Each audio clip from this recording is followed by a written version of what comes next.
Hello, good afternoon વિદ્યાર્થી મિત્રો. મજામાં?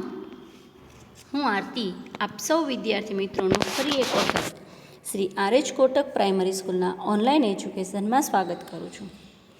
ધોરણ 8 વિષય વિજ્ઞાન પાઠ 10 તરુણાવસ્થા તરફ એનો ભાગ 3.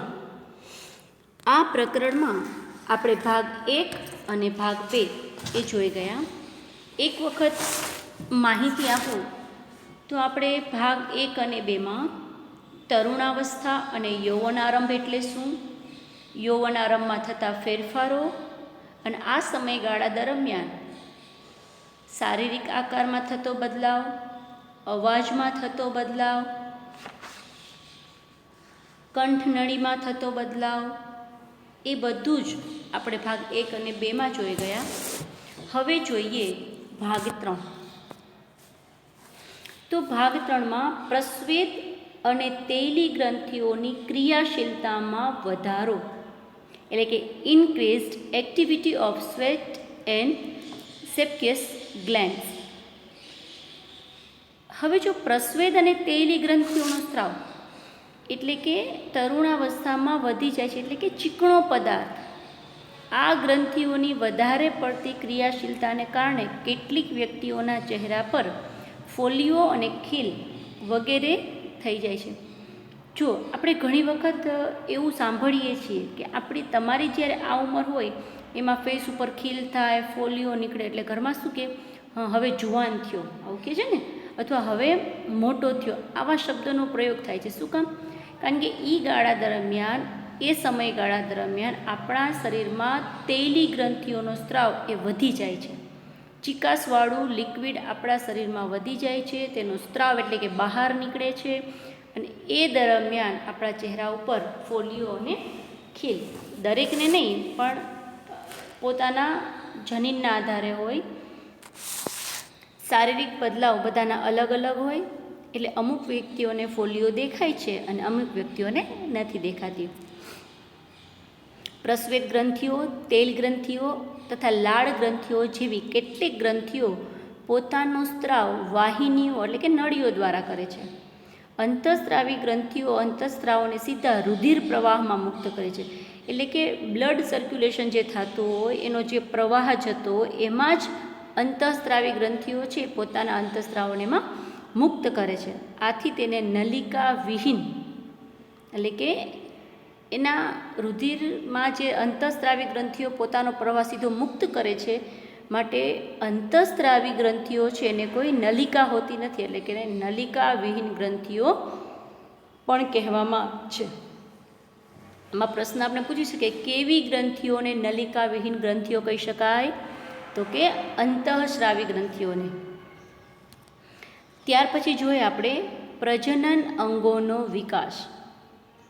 હવે તમે જે પ્રકરણ 9 જોઈ ગયા સજીવોમાં પ્રજનન, એમાં પ્રજનન અંગો વિશેની બધી જ માહિતી તમે એમાં મેળવી લીધી છે કે માનવ પ્રજનન અંગોનો આપણે એમાં અભ્યાસ કર્યો. યૌવનારંભમાં નર પ્રજનન અંગો જેવા કે યૌવનારંભ, નર એટલે પુરુષ, એટલી તો ખબર છે, નર એટલે પુરુષ અને માદા એટલે સ્ત્રી. નર પ્રજનન અંગો એટલે પુરુષમાં પ્રજનન અંગો કયા કયા હોય? તો કે શુક્રપિંડ અને શિશ્ન, કે જે તમારા પ્રાઇવેટ પાર્ટ્સ છે એ પૂર્ણતઃ વિકસિત થઈ જાય છે. યૌવનારંભમાં જે પ્રાઇવેટ પાર્ટ્સ છે તમારા એ સંપૂર્ણ રીતે વિકસિત થઈ જાય છે. શુક્રપિંડમાંથી શુક્રકોષોનું ઉત્પાદન શરૂ થાય છે. આ શુક્રકોષો છે એ શું કામ આવે? તો કે નર પ્રજનન અંગના શુક્રપિંડના શુક્રકોષો અને એવી જ રીતે માદા એટલે સ્ત્રી પ્રજનન અંગોના અંડપિંડમાંથી અંડકોષો, એ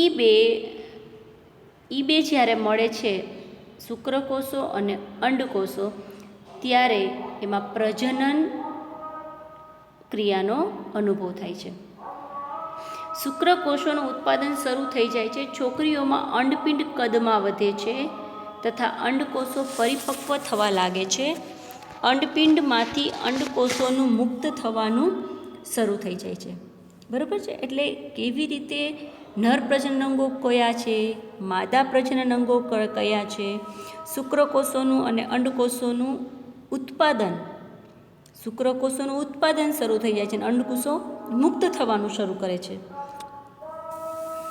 માનસિક, બૌદ્ધિક તેમજ સંવેદનાત્મક પરિપક્વતા પ્રાપ્ત થવી, એટલે કે જ્યારે બાળક છે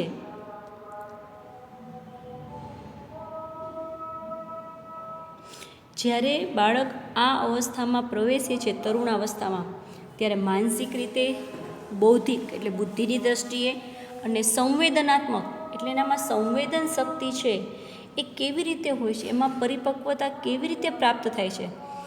આપણે કહીએ છીએ મેન્ટલી, ઇમોશનલી અને ઇન્ટેલેક્ચ્યુઅલી, એટલે આ બધી વસ્તુમાં પણ પરિપક્વતા આવે છે. તો એ આપણે કઈ રીતે કરી શકાય? તો કે તરુણાવસ્થા છે એ વ્યક્તિની વિચારસરણીમાં પરિવર્તનની પણ અવસ્થા છે. હવે તમે વિચાર કરો, જે 6 વર્ષનું બાળક વિચારી શકતું હોય અને જે 13 વર્ષનું બાળક વિચારે છે, એમાં ઘણો બધો તફાવત હોય છે ને. પહેલાંની સાપેક્ષે કિશોર વધારે સ્વતંત્ર તેમજ પોતાની તરફ વધારે સચેત હોય છે. હવે જ્યારે 4થું 5મું જે બાળક ભણતું હોય એને પોતાનામાં એટલું બધું એટ્રેક્શન ન હોય, આકર્ષણ ન હોય કે પોતાના માટે એટલા બધા જવાબદાર ન હોય. પણ જેમ તરુણાવસ્થામાં પ્રવેશે છે ત્યારે તે પોતાની તરફ વધારે સચેત થાય છે, એટલે વધારે સિક્યોર થવાનો પ્રયત્ન કરે છે. તેનામાં બૌદ્ધિક વિકાસ પણ થાય છે તથા તે વિચારવામાં પણ વધારે સમય લે છે. નાનું બાળક તમે એમ કે બેટા આમ કર નાખ તો કરી નાખશે. જ્યારે 7મા 8મા વાળા બાળકને કહેશો એટલે પહેલાં એ વિચારશે કે એને કરવું છે, નથી કરવું, કરે તો એને શું ફાયદો થાય છે અને ન કરે તો એને શું નુકસાન જાય છે. આ ટોટલી વસ્તુ એ વિચારે છે, એટલે કે વિચારવામાં સમય લે છે. વાસ્તવમાં કોઈપણ વ્યક્તિના જીવનમાં આ એ સમય છે કે જેમાં તેના મગજની શીખવાની ક્ષમતા સર્વાધિક હોય છે. સર્વાધિક એટલે બધાથી વધારે. એનો જે જીવનકાળ છે 1 વર્ષથી લઈને 70 વર્ષ જીવે, 75 વર્ષ જીવે, જેટલા વર્ષ જીવે એ જે એનો જીવનનો સમયગાળો છે, એમાં તરુણાવસ્થાનો જે સમયગાળો છે એમાં સૌથી વધારે એનું મગજ છે એ શીખવાની ક્ષમતા ધરાવે છે. એનો મતલબ કે તરુણાવસ્થામાં તમે જે શીખો છો, જે તમે ગ્રહણ કરો છો, જે તમે સમજો છો, એ સૌથી વધારે તમે એને ગ્રહણ કરી શકો છો. ક્ષમતા એ સમય તમારામાં ખૂબ વધારે હોય છે. ક્યારેક તરુણ શારીરિક તેમજ માનસિક બદલાવ પ્રત્યે અનુકૂળ થવા પ્રયત્ન કરે છે. તરુણ એટલે યુવાનો અથવા કિશોર અવસ્થા માટે કિશોર પણ વાપરી શકાય, એમ તરુણાવસ્થા માટે તરુણ વાપરીએ છીએ. તો કે તરુણો શારીરિક તેમજ માનસિક બદલાવ એટલે માની લો કે માનસિક બદલાવ જે પોતે જે વાતાવરણમાં જાય છે એની સાથે અનુકૂળ થાય એવો પ્રયત્ન કરે છે. ત્યારે પોતાને અસુરક્ષિત અનુભવે છે. એટલે માની લો કે એક સ્કૂલમાંથી તમે બીજી સ્કૂલમાં જાઓ છો તો ત્યાંનું જે વાતાવરણ છે એને તમે એક્સેપ્ટ કરવાનો પ્રયત્ન કરો છો અને ત્યારે પોતા થોડુંક ઇનસિક્યોર ફીલ કરે છે કે ભાઈ મને અહીંયા મજા આવશે, નહીં આવે, સુરક્ષિત નથી પોતાની જાતને માનતું એ. એટલે એવું ફીલ કરવાની બુદ્ધિ એને આ તરુણાવસ્થામાં હોય છે. પરંતુ તરુણ હોવાને નાતે તમારે સમજવું જોઈએ કે અસુરક્ષિત મહેસૂસ કરવાનું કોઈ પણ કારણ નથી. આ બદલાવ એક કુદરતી બદલાવ છે જે શારીરિક વૃદ્ધિના કારણે ઉત્પન્ન થઈ રહ્યા છે. એટલે કે જે તરુણાવસ્થા છે એમાં જ તમારું માનશો તમે કે માનસિક રીતે, બૌદ્ધિક દ્રષ્ટિ અને સંવેદનાત્મક રીતે સૌથી વધારે પરિપક્વતા છે એ તમને આ સમયગાળા દરમિયાન તમારા શરીરમાં હોય છે. અને એને તમે પોઝિટિવલી લ્યો તો એ સમયગાળો છે ને એ સૌથી વધારે મહત્ત્વનો છે કે એ સમયગાળા દરમિયાન જેટલું તમે સાચું શીખશો, તમે સાચું નોલેજ તમારામાં આવશે, એનાથી તમારી ત્યાર પછીની જે ઉંમર છે એમાં તમને ઘણો બધો ફાયદો થશે. ત્યાર પછી આપણે 10.3 ગૌણ જાતીય લક્ષણો. આમ જુઓ તો પ્રકરણ 9માં તમે એવો અભ્યાસ કરી ગયા કે શુક્રપિંડ અને અંડપિંડ એ પ્રજનન અંગો છે. અને પ્રજનન અંગના જન્યો કયા? તો કે શુક્રકોષ અને અંડકોષ. એટલે શુક્રપિંડ છે એ શુક્રકોષને ઉત્પન્ન કરે છે, અંડપિંડ છે અંડકોષને ઉત્પન્ન કરે છે. યૌવનારંભમાં છોકરીઓના સ્તન એટલે કે છાતીનો ભાગ વધવા લાગે છે, વિકાસ થવા લાગે છે, તથા છોકરાઓના ચહેરા પર વાળ ઉગવા લાગે છે, એટલે કે દાઢી અને મૂછ ઉગવા લાગે છે. આ બે ફેરફાર જે છે કે છોકરીઓમાં સ્તનનો વિકાસ થાય છે અને છોકરાના ચહેરા પર વાળ ઉગવા લાગે છે. આ લક્ષણો જ છોકરા અને છોકરીને એકબીજાથી અલગ પાડે છે.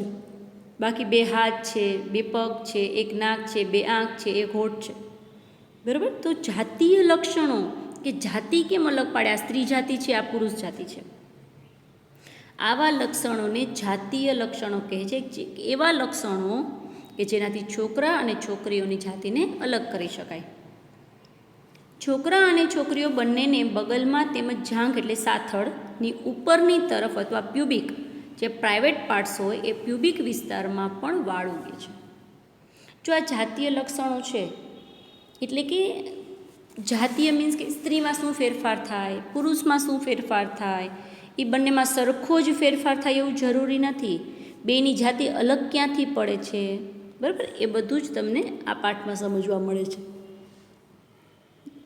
તરુણાવસ્થામાં થતા આ બદલાવ અંતઃસ્ત્રાવ એટલે કે હોર્મોન્સ દ્વારા નિયંત્રિત હોય છે.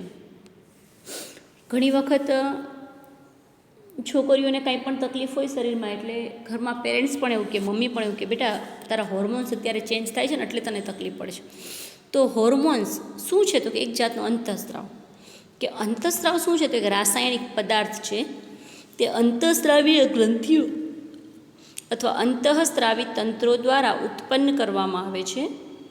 યૌવનારંભની સાથે જ શુક્રપિંડ નર અંતઃસ્ત્રાવ અથવા ટેસ્ટોસ્ટેરોનનું નિર્માણ ચાલુ કરી દે છે. એટલે જ્યારે છોકરાઓમાં યૌવનારંભની શરૂઆત થાય છે ત્યારે શુક્રપિંડ છે એ એક નર અંતઃસ્ત્રાવ અથવા એનું નામ છે ટેસ્ટોસ્ટેરોન, એનું નિર્માણ એટલે કે બનાવવાનું ચાલુ કરી દે છે. આ અંતઃસ્ત્રાવ છોકરાઓમાં બદલાવનું કારણ છે, જેના વિશે તમે હમણાં જ અભ્યાસ કર્યો. ઉદાહરણ તરીકે ચહેરા પર વાળ ઉગવા, એટલે આ જે અંતઃસ્ત્રાવનું નિર્માણ થાય એના હિસાબે ચહેરા પર વાળ ઉગવા લાગે છે. છોકરીઓમાં યૌવનારંભની સાથે સાથે અંડપિંડ છે માદા અંતઃસ્ત્રાવ અથવા ઇસ્ટ્રોજન કહી શકાય એવો અંતઃસ્ત્રાવ ઉત્પન્ન કરે છે, શરૂ કરી દે છે. તો આ અંતઃસ્ત્રાવથી શું થાય તો કે જેનાથી સ્તન વિકસિત થાય, દૂધસ્ત્રાવી ગ્રંથિઓ સ્તનની અંદર વિકસિત થઈ જાય છે. દૂધસ્ત્રાવી ગ્રંથિઓ એટલે કે જ્યારે એ છોકરી છે એ ભવિષ્યમાં માતા બનીને જ્યારે પોતાના બાળકને ફીડિંગ કરાવવામાં આવે તો એ દૂધ છે એ એને આ ઇસ્ટ્રોજન ઉત્પન્ન કરવાનું શરૂ કરે છે, ત્યારે એના શરીરમાં દૂધસ્ત્રાવી ગ્રંથિઓ વિકસિત થાય છે. બરાબર છે, આ એનો ફેરફાર છે. આ અંતઃસ્ત્રાવોના ઉત્પાદનનું નિયંત્રણ એક અન્ય અંતઃસ્ત્રાવ દ્વારા થાય છે જે પિટ્યુટરી ગ્રંથિમાંથી ઉત્પન્ન થાય છે. બરાબર, અંતઃસ્ત્રાવ શું છે તો કે નર અંતઃસ્ત્રાવનું નામ ટેસ્ટોસ્ટેરોન અને માદા અંતઃસ્ત્રાવનું નામ ઇસ્ટ્રોજન. બરાબર છે. આગળ જોઈએ, પ્રજનનિક કાર્યોની શરૂઆત કરવામાં અંતઃસ્ત્રાવનો ફાળો. એટલે કે પ્રજનન એક જૈવિક ક્રિયા છે, એની શરૂઆતમાં અંતઃસ્ત્રાવ પોતાનો શું ફાળો આપે છે તો કે અંતઃસ્ત્રાવી ગ્રંથિઓ અંતઃસ્ત્રાવને રુધિરમાં સીધા જ ઠાલવી દે છે. એટલે કે નલિકા વિહીન ગ્રંથિ છે, બરાબર, એટલે રુધિરનો પ્રવાહ છે એમાં જ સીધા અંતઃસ્ત્રાવો ઠાલવી દે છે. રાસાયણિક પદાર્થો છે એમાં ઠાલવી દે છે, જેનાથી તે શરીરના વિશિષ્ટ ભાગ અથવા લક્ષ્યાંક સ્થળ સુધી પહોંચી શકે. શરીરના વિશિષ્ટ ભાગ અને લક્ષ્યાંક એટલે કે જેનું લક્ષ્ય છે કે મારે અહીંયા સુધી પહોંચવું છે, લક્ષ્યાંક સ્થળ અંતઃસ્ત્રાવ સાથે પ્રતિક્રિયા કરે છે. આપણા શરીરમાં અનેક અંતઃસ્ત્રાવી ગ્રંથિઓ કે નલિકા વિહીન ગ્રંથિઓ છે. શુક્રપિંડ તેમજ અંડપિંડ જાતીય અંતઃસ્ત્રાવોને ઉત્પન્ન કરે છે. તમે હમણાં જ અભ્યાસ કર્યો, શુક્રપિંડ તેમજ અંડપિંડ જાતીય અંતઃસ્ત્રાવ. આપણને ખબર છે શુક્રપિંડ કયો અંતઃસ્ત્રાવ કરે, ટેસ્ટોસ્ટેરોન, અને અંડપિંડ છે એ ઇસ્ટ્રોજન. એટલે જાતીય અંતઃસ્ત્રાવ બે અલગ અલગ અંતઃસ્ત્રાવ ઉત્પન્ન કરે છે. તમે હમણાં જ અભ્યાસ કર્યો કે આ અંતઃસ્ત્રાવો ગૌણ જાતીય લક્ષણો માટે જવાબદાર છે. શુક્રપિંડમાં જો ટેસ્ટોસ્ટેરોન નામનો અંતઃસ્ત્રાવ ઉત્પન્ન થાય છે એનાથી ચહેરા પર વાળ આવે છે, અને જ્યારે અંડપિંડમાં ઇસ્ટ્રોજન નામનો અંતઃસ્ત્રાવ ઉત્પન્ન થાય છે ત્યારે છોકરીઓમાં સ્તનનો વિકાસ થાય છે, દૂધસ્ત્રાવી ગ્રંથિઓનું વિકસિત થાય છે. તો આ બધા જાતીય લક્ષણો માટે જવાબદાર છે. જાતીય અંતઃસ્ત્રાવ પણ પિટ્યુટરી ગ્રંથિ દ્વારા સ્ત્રાવિત અંતઃસ્ત્રાવના નિયંત્રણમાં હોય છે. પિટ્યુટરી ગ્રંથિ અનેક અંતઃસ્ત્રાવ ઉત્પન્ન કરે છે, જેમાંથી એક અંતઃસ્ત્રાવ અંડપિંડમાં અંડકોષ તેમજ શુક્રપિંડમાં શુક્રકોષના પરિપક્વનને નિયંત્રિત કરે છે. શું કહે છે કે પિટ્યુટરી જે ગ્રંથિ છે એમાંથી ઘણા બધા અંતઃસ્ત્રાવ ઉત્પન્ન થાય છે, પણ એમાંનો જે એક અંતઃસ્ત્રાવ છે એ અંડપિંડમાં અંડકોષ અને શુક્રપિંડમાં શુક્રકોષના પરિપક્વતાને નિયંત્રિત કરે છે, એટલે કંટ્રોલમાં રાખે છે. આગળ જોઈએ, પિટ્યુટરી ગ્રંથિમાંથી સ્ત્રાવિત અંતઃસ્ત્રાવ પ્રજનન અંગોને ટેસ્ટોસ્ટેરોન એટલે કે નરમાં અને ઇસ્ટ્રોજન માદામાં ઉત્પન્ન કરવા માટે પ્રેરિત કરે છે. એટલે કે પિટ્યુટરી ગ્રંથિમાંથી જે અંતઃસ્ત્રાવ સ્ત્રાવિત એટલે કે નીકળે છે એ પ્રજનન અંગોને શું કરે છે તો કે બે અંતઃસ્ત્રાવ ઉત્પન્ન કરવામાં મદદ કરે છે કે ટેસ્ટોસ્ટેરોન અને ઇસ્ટ્રોજન. રુધિર પ્રવાહમાં મુક્ત આ બંને અંતઃસ્ત્રાવો છે રુધિર પ્રવાહમાં મુક્ત થાય છે અને શરીરના વિભિન્ન ભાગો સુધી પહોંચે છે, કે જ્યાં સુધી આપણે પહોંચાડવાના છે ત્યાં સુધી પહોંચે છે. યૌવનારંભ દરમિયાન એટલે કે યુવાનીનો જે સમય છે, તરુણાવસ્થાનો સમય છે, એ દરમિયાન શરીરમાં પરિવર્તનોને ઉત્તેજિત કરે છે.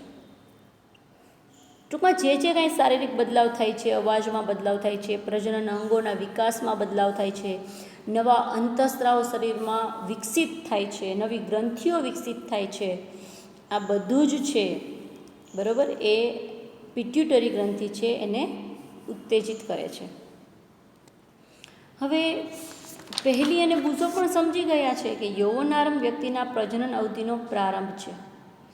શું છે યૌવનારંભ? એટલે યૌવનારંભનો સમયગાળો છે એ વ્યક્તિમાં પ્રજનન અવધિ એટલે પ્રજનન સમયનો પ્રારંભ શરૂઆત છે, કે હવે વ્યક્તિ પ્રજનન કરી શકે યૌવનારંભ પછી. જ્યારે વ્યક્તિ પ્રજનન ક્ષમતા પ્રાપ્ત કરે છે, પરંતુ તે જાણવા માગે છે કે શું પ્રજનન અવધિ એકવાર શરૂ થઈ જાય પછી જીવન પર્યાપ્ત ચાલુ રહે છે કે અમુક સમય તે પૂર્ણ થાય છે. બહુ અગત્યનો ક્વેશ્ચન છે કે એકવાર તરુણાવસ્થામાં પ્રજનન ક્ષમતા છે એ આપણા શરીરમાં પ્રાપ્ત થઈ જાય છે પછી શું જીવન સુધી ચાલુ રહે છે કે અમુક સમય તે પૂર્ણ થઈ જાય છે? Good question. જોઈએ આગળ કે મનુષ્યમાં પ્રજનન કાળની અવધિ સમજો, ખાસ કરીને છોકરીઓને સમજવા માટેનો ટોપિક. જ્યારે તરુણોના શુક્રપિંડ તથા અંડપિંડ જન્યુઓ ઉત્પન્ન કરવા લાગે છે. જન્યુઓ કયા? શુક્રપિંડ છે એ શુક્રકોષ અને અંડપિંડ છે અંડકોષ, આ એ બેના જન્યુઓ છે, ઉત્પન્ન કરવા લાગે છે ત્યારે તે પ્રજનન યોગ્ય થઈ જાય છે. એટલે કે શુક્રપિંડ અને અંડપિંડ જે શુક્રકોષ અને અંડકોષ ઉત્પન્ન કરવાની શરૂઆત કરે છે ત્યારે એના પ્રાઇવેટ પાર્ટ્સ કે એનું બોડી છે પ્રજનન માટે યોગ્ય ગણાય છે, થવા લાગે છે, યોગ્ય થવા લાગે છે. જન્યુઓની એટલે કે શુક્રકોષ અને અંડકોષ એને જન્યુઓ કહેવાય. જન્યુઓની પરિપક્વતા તેમજ ઉત્પાદનની ક્ષમતા એ પુરુષોમાં સ્ત્રીઓની સરખામણીએ વધારે હોય છે. બરાબર છે? એટલે કે અંડકોષ કરતાં શુક્રકોષ છે એની ક્ષમતા વધારે હોય છે. સ્ત્રીઓમાં પ્રજનન અવસ્થાનો પ્રારંભ યૌવન આરંભથી થઈ જાય છે. પ્રજનન અવસ્થાની શરૂઆત 10 થી 12 વર્ષની ઉંમર તથા સામાન્ય રીતે 45 થી 50 વર્ષની ઉંમર સુધી ચાલ્યા કરે છે. યૌવન આરંભથી અંડકોષો છે એ પરિપક્વ થવા લાગે છે. પણ હવે આ જે ગાળો જે છે કે 12 વર્ષની ઉંમરથી શરૂ થઈ જાય છે અને 45 થી 50 વર્ષની ઉંમર સુધી ચાલ્યા કરે છે, તો એનું કંઈક રીઝન તો હશે ને. એ સમય દરમિયાન શરીરમાં કંઈક ડિફરન્ટ થતું હશે કે પ્રજનન ક્ષમતાનો વિકાસ થયો અને 45-50 વર્ષે કંઈક વળી એવું થતું હશે કે એ બંધ થઈ જાય. એનું શું રીઝન? તો કે અંડપિંડોમાં એક અંડકોષ પરિપક્વ થાય છે તથા લગભગ 28થી 30 દિવસોના અંતરાલ પર કોઈ પણ એક અંડપિંડ દ્વારા મુક્ત થાય છે. જો 28થી 30 દિવસનો જે અંતરાલ છે એ અંતરાલ છે એમાં શું કહે છે કે આ 30 દિવસોમાં એક અંડકોષ છે એ પરિપક્વ થાય છે અને અંડપિંડ દ્વારા એ મુક્ત થાય છે. 1 મહિનામાં એક વખત, બરાબર છે. આ સમયમાં ગર્ભાશયની દિવાલ જાડી થઈ જાય છે, જેનાથી તે અંડકોષના મુક્ત થયા બાદ યુગ્મનજને ગ્રહણ કરી શકે, જેના ફળ સ્વરૂપે ગર્ભ ધારણ થાય છે. સમજો કે જે એક અંડકોષ 30 દિવસ 28થી 30 દિવસમાં પરિપક્વ થાય છે, એ મુક્ત થાય છે અને મુક્ત થઈને યુગ્મનજ એટલે કે સામે શુક્રકોષને ગ્રહણ કરી શકે, જેના ફળ સ્વરૂપે ગર્ભધારણ કરી શકે છે. જો અંડકોષનું ફલન ન થાય તો તેવી સ્થિતિમાં અંડકોષ તથા ગર્ભાશયનું મોટું સ્તર તેમજ તેની રુધિરવાહિનીઓ સાથે તૂટવા લાગે છે, જેનાથી સ્ત્રીઓમાં રક્તસ્રાવ થાય છે. શું કહેવા માગે છે કે 28થી 30 દિવસ સમયગાળો છે, જેમાં દર 28 દિવસે એક અંડકોષ મુક્ત થાય છે. મુક્ત થયા બાદ તે યુગ્મનજને ગ્રહણ કરી શકે તેવા ફળ સ્વરૂપે ગર્ભધારણ થાય છે. માની લો કે એ સમયમાં ફલન નથી થયું તો એને ઋતુસ્રાવ, અને છોકરીઓમાં જે પીરિયડનો સમય હોય છે, બરાબર, પીરિયડમાં થાય છે એ ટાઈમને ઋતુસ્રાવ અથવા રજોસ્રાવ કહેવામાં આવે છે. છોકરીઓને ખબર જ હશે કે દર 28 કે 30 દિવસે એ પીરિયડમાં હોય છે. એ પીરિયડમાં હોય છે ત્યારે શું થાય છે તો કે ત્યારે તેના શરીરમાંથી રક્તસ્રાવ એટલે કે બ્લડ છે એ શરીરમાંથી બહાર નીકળે છે. તો ઋતુસ્રાવ લગભગ 28થી 30 દિવસોમાં એકવાર થાય છે અને પહેલો ઋતુસ્રાવ યૌવનાવરની શરૂઆતમાં થાય છે. એ જે ઋતુસ્રાવ છે, તમારા શરીરમાંથી જે બ્લડ ખરાબ વસ્તુ બહાર નીકળે છે, એ તમારા તરુણાવસ્થામાં થાય છે. અને એ જે તમે ઋતુસ્રાવમાં રજોસ્રાવમાં જે પહેલી વખત પીરિયડમાં બેસો છો, બરાબર, એની શરૂઆત થાય છે એને રજો દર્શન કહેવામાં આવે છે. અને તમને તો ખબર હશે કે બીજા સ્ટેટમાં, મહારાષ્ટ્રમાં એમાં તો જ્યારે રજો દર્શન એટલે કે પહેલી વાર દીકરી છે એ આ ઋતુસ્રાવમાં આવે ત્યારે મોટો જલસો કરવામાં આવે છે, કે મોટો જમણવાર કરે છે. શું કામ? તો કે જ્યારે દીકરી પહેલી વખત આવી તે ઋતુસ્રાવમાં પ્રવેશે છે ત્યારે એવું નક્કી થાય છે કે હવે આ દીકરી છે એ માતા બનવાને લાયક છે, બરાબર છે. જે એટલે એવું નથી કે જે માતા નથી બની શકતા, જે માતા નથી બની શકતા એ ઋતુસ્રાવમાં હોતા જ નથી, એવું નથી. એ તો એના શરીરમાં કાંઈ પણ બીજો ફોલ્ટ પણ હોઈ શકે. પણ એક વસ્તુ છે કે જ્યારે ઋતુસ્રાવ તમારા શરીરમાં આવે છે એટલે એક જાતની આશા બંધાય છે કે હવે આ દીકરી છે એ માતા બનવાને લાયક થઈ ગઈ છે, બરાબર છે. એટલે અને એ જે ફર્સ્ટ ટાઈમ તમે જે પીરિયડમાં બેસો છો, ઋતુસ્રાવમાં તમે પ્રવેશો છો, એને રજો દર્શન કહેવામાં આવે છે. અને લગભગ 45થી 50 વર્ષની ઉંમરે આ ઋતુસ્રાવ બંધ થઈ જાય છે, ઓટોમેટિકલી બંધ થઈ જાય છે. શરીરમાં એ જે 12-13 વર્ષથી જે રેગ્યુલર દર મહિને ચાલુ હોય એ 45-50 વર્ષની ઉંમરે બંધ થઈ જાય છે. તો ઋતુસ્રાવ બંધ થઈ જવાની ક્રિયાને રજો નિવૃત્તિ કહેવામાં આવે છે. જ્યારે ઋતુસ્રાવ આવે, શરૂઆત હોય ત્યારે રજો દર્શન, પૂરું થાય ત્યારે રજો નિવૃત્તિ. અને આ જે સમયગાળો છે રજો દર્શનથી રજો નિવૃત્તિ, એની વચ્ચે જ ગર્ભધારણ થઈ શકે છે. એટલે કે પ્રારંભમાં ઋતુસ્રાવ ચક્ર અનિયમિત હોઈ શકે છે, તેને નિયમિત થવામાં કેટલોક સમય લાગે છે. એટલે સ્ત્રી છે એ ગર્ભધારણ કરી શકે એનો ટાઈમ શું? તો કે રજો દર્શનથી રજો નિવૃત્તિની વચ્ચેનો ગાળો છે કે જેમાં તે ગર્ભધારણ કરી શકે છે, બરાબર છે. આગળ જોઈએ કે પહેલી કહે છે કે સ્ત્રીમાં પ્રજનન કાળની અવધિ રજો દર્શનથી રજો નિવૃત્તિ સુધીનું હોય છે, બરાબર છે ને? તો તે શું સાચું કહે છે? તો કે હા. એક વખત રજો નિવૃત્તિ એટલે કે તમારું જે ઋતુસ્રાવ શરીરમાંથી બંધ થઈ જાય પછી તમે ગર્ભધારણ કરી શકતા નથી. ઋતુસ્રાવ ચક્રનું નિયંત્રણ અંતઃસ્ત્રાવો દ્વારા થાય છે. આ ચક્રમાં અંડકોષનું પરિપક્વ થવું, તેનું મુક્ત થવું, મુક્ત થવાને શું કહેવાય? અંડકોષના મુક્ત થવાની ક્રિયાને અંડપાત કહી શકાય. ગર્ભાશયની દિવાલનું જાડું થવું, તેને ફલન ન થવાની સ્થિતિમાં તેનું તૂટવું વગેરે તેમાં સામેલ છે. ટૂંકમાં ઋતુસ્રાવ ચક્રનું આખું નિયંત્રણ છે જે અંતઃસ્રાવ દ્વારા થાય છે. જો અંડકોષનું ફલન થઈ જાય તો તે વિભાજન કરે છે તથા ગર્ભાશયમાં વિકાસ થવા માટે સ્થાપિત થાય છે, જેનો તમે અગાઉના પ્રકરણ 9માં અભ્યાસ કર્યો છે. તો અગાઉના પ્રકરણ 9ની આકૃતિ આપણે ફરી એક વખત જોઈએ. તમે આ રીતની આકૃતિ જોઈ હતી કે જે અંડપિંડ છે, અંડપિંડમાંથી આખું અંડકોષોનું વિભાજન થાય છે, એટલે કે અંડપાત થાય છે.